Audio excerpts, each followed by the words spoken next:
Hi friends, good morning. Welcome back to my channel Kavita ಕುಟುಂಬ Kannada vlog. ನಾನು ಕವಿತಾ. ಎಲ್ಲರೂ ಹೇಗಿದ್ದೀರಾ? ಚೆನ್ನಾಗಿದ್ದೀರಾ ಅಂತ ಭಾವಿಸ್ತಾ ಬನ್ನಿ ಇವತ್ತಿನ ವಿಡಿಯೋ ಸ್ಟಾರ್ಟ್ ಮಾಡೋಣ. ಮಳೆಗಾಲ ಬಂತು ಅಂದರೆ ಈ ಮಲೆನಾಡು ಭಾಗಗಳಲ್ಲಿ ಹಾಗೆ ಕರಾವಳಿ ಭಾಗಗಳಲ್ಲಿ ತುಂಬಾ ಫೇಮಸ್ ಆಗಿ ಸಿಗುವಂತಹ ಒಂದು ವೆಜಿಟಬಲ್ ಅಂತಲೇ ಹೇಳ್ಬಹುದಾದ ಬ್ಯಾಂಬೂ ಶೂಟ್ ಅಂದರೆ ಕಳಲೆ ಅಂತಲೇ ಕರೀತಾರೆ. ಇದಂತೂ ತುಂಬಾ ಅಪರೂಪ ಸಿಗೋದು. ಅಂದರೆ ಮಳೆಗಾಲದಲ್ಲಿ ವರ್ಷಕ್ಕೊಮ್ಮೆ ಸಿಗುವಂಥ ಬಿದಿರಿನ ಚಿಗುರು ಇದು. ಈ ಬಿದಿರು ಮಳೆಗಾಲದಲ್ಲಿ ಅದರ ಬುಡದಲ್ಲಿ ಚಿಗುರು ಹೊಡೆಯೋದಕ್ಕೆ ಸ್ಟಾರ್ಟ್ ಆಗುತ್ತೆ. ಅದನ್ನು ಕಟ್ ಮಾಡಿ ತಂದು ಮಾರ್ತಾರೆ. ಇದನ್ನು ತಿನ್ನೋದ್ರಿಂದ ತುಂಬಾ ಹೆಲ್ತ್ ಬೆನಿಫಿಟ್ಸ್ ಇದೆ. ಯಾವುದೇ ಕಾರಣಕ್ಕೂ ಗರ್ಭಿಣಿಯರು ಇದನ್ನು ತಿನ್ನಲೇಬಾರ್ದು ಅಂತಾರೆ. ಯಾಕಂದರೆ ಇದು ತುಂಬಾ ಉಷ್ಣಾಂಶ ಇರೋದ್ರಿಂದ ಎಷ್ಟೇ ತಿಂಗಳ ಗರ್ಭಿಣಿ ಆಗಿದ್ರೂ ಕೂಡ ಅಬಾರ್ಷನ್ ಆಗೋ ಚಾನ್ಸಸ್ ಇರುತ್ತಂತೆ.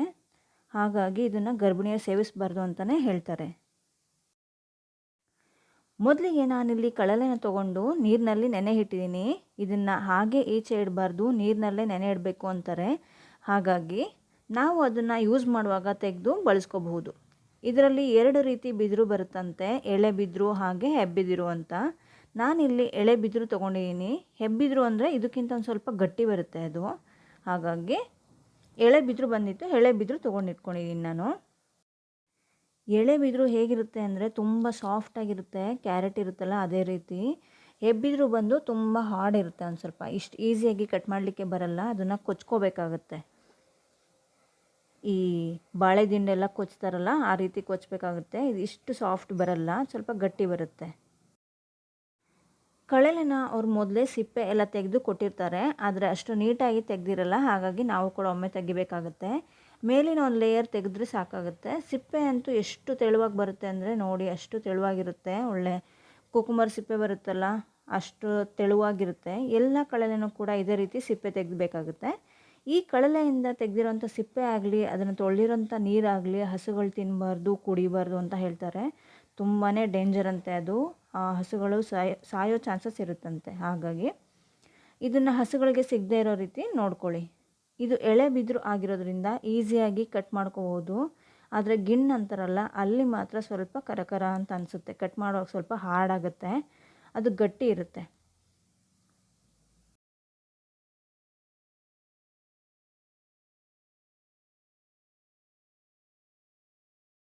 ಈ ಕಳಲೆಯಿಂದ ತುಂಬಾ ರೆಸಿಪೀಸ್ ಮಾಡ್ತಾರೆ. ಉಪ್ಪಿನಕಾಯಿ ಇರಬಹುದು, ಸಾಗು, ಗ್ರೇವಿ ಅಂತ ಏನು ಹೇಳ್ತಾರೆ ಅದು, ಸಾಂಬಾರು, ಹಾಗೆ ಡ್ರೈ ಪಲ್ಯ, ಹೀಗೆ ಹಲವಾರು ರೀತಿ ಒಬ್ಬೊಬ್ಬರು ಒಂದೊಂದು ಭಾಗದಲ್ಲಿ ಒಂದೊಂದು ರೀತಿಯಾಗಿ ತುಂಬ ರೆಸಿಪೀಸ್ ಮಾಡ್ತಾರೆ ಇದನ್ನು.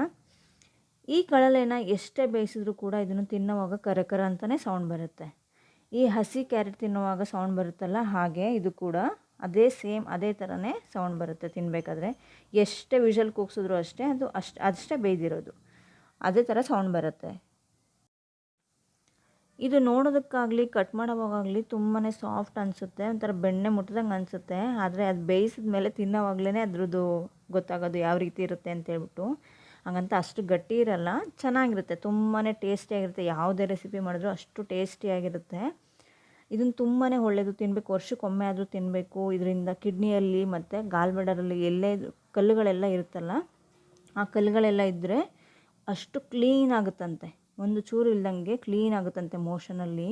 ಹಾಗಾಗಿ ಇದನ್ನು ವರ್ಷಕ್ಕೊಮ್ಮೆನಾದರೂ ಗಂಡು ಮಕ್ಕಳು, ಎಕ್ಸ್ಪೆಷಲಿ ಗಂಡು ಮಕ್ಕಳು ತಿನ್ನಬೇಕು ಅಂತಲೇ ಹೇಳ್ತಾರೆ ಇದನ್ನು.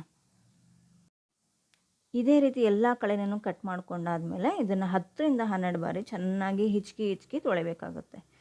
ಯಾಕೋಸ್ಕರ ಅಂತಂದರೆ ತುಂಬಾ ಇದರಲ್ಲಿ ಏನು ಅಂಟು ಥರ ಇರುತ್ತೆ ಒಂದು ಸ್ವಲ್ಪ, ಅದೆಲ್ಲ ನೀಟಾಗಿ ಹೋಗಬೇಕು. ನೋಡಿ ಇಲ್ಲೆಲ್ಲ ಒಂಥರ ಸೈಡಲ್ಲೆಲ್ಲ ನೊರೆ ಬರ್ತಿರುತ್ತಲ್ಲ, ಹಾಗಾಗಿ ಅದನ್ನೆಲ್ಲ ಚೆನ್ನಾಗಿ ಹಿಚ್ಕಿ ತೊಳಿಬೇಕಾಗುತ್ತೆ.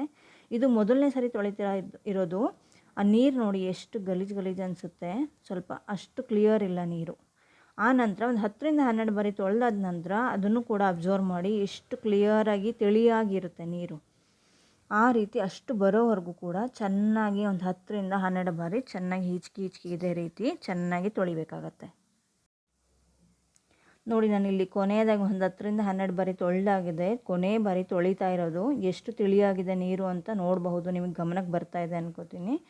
10ರಿಂದ 12 ಬಾರಿ ತೊಳೆದ ನಂತರ ಇದನ್ನು ಬೇರೆ ನೀರು ಹಾಕಿ ಅದರೊಳಗೆ ಒಂದು ಕಬ್ಬಿಣದ ಪೀಸ್ ಹಾಕಿಟ್ರೆ 1 ವರ್ಷದವರೆಗೂ ಕೆಡದೇ ಇರೋ ಹಾಗೆ ಸ್ಟೋರ್ ಮಾಡಬಹುದಂತೆ. 1 ವರ್ಷದೊಳಗೆ ಯಾವಾಗ ಬೇಕಾದರೂ ನೀವು ಅದನ್ನು ಆರಾಮಾಗಿ ಯಾವುದೇ ರೆಸಿಪಿ ಬೇಕಾದ್ರೂ ಮಾಡ್ಕೋಬೋದು. ಒಂದು ಚೂರು ಹಾಳಾಗಲ್ವಂತೆ, ಅಷ್ಟು ನೀಟಾಗಿ ಸ್ಟೋರ್ ಮಾಡಿ ಇಟ್ಕೋಬಹುದಂತೆ. ಈ ರೀತಿಯಾಗಿ ತೊಳೆದು ಎಲ್ಲನೂ ಲಾಸ್ಟಿಗೆ ಈ ರೀತಿ ಒಂದು ಸ್ವಲ್ಪ ನೀರು ಹಾಕಿ ಅದು ಮುಳುಗುವಷ್ಟು ನೀರು ಹಾಕಿ ಯಾವುದಾದ್ರೂ ಒಂದು ಕಬ್ಬಿಣದ ಪೀಸ್ ಹಾಕಿ ಇದನ್ನು ಸ್ಟೋರ್ ಮಾಡಿ ಇಟ್ಕೊಳ್ಳಿ. ಓಕೆ ಫ್ರೆಂಡ್ಸ್, ಈ ಕಳಲೆ ಯೂಸ್ ಮಾಡಿಕೊಂಡು ಮುಂದಿನ ವಿಡಿಯೋದಲ್ಲಿ ಯಾವ ರೆಸಿಪಿ ಮಾಡ್ತೀನಿ ಅಂತ ನೋಡೋಣ, ಕಾಯ್ತಾ ಇರಿ. ಓಕೆ, ಈ ವಿಡಿಯೋ ಇಷ್ಟ ಆಗಿದ್ದರೆ ಲೈಕ್ ಮಾಡಿ, ಶೇರ್ ಮಾಡಿ, ಕಮೆಂಟ್ ಮಾಡಿ, ಹಾಗೆ ಸಬ್ಸ್ಕ್ರೈಬ್ ಮಾಡ್ಕೊಳ್ಳೋದನ್ನು ಮರಿಬೇಡಿ. Thank you for watching.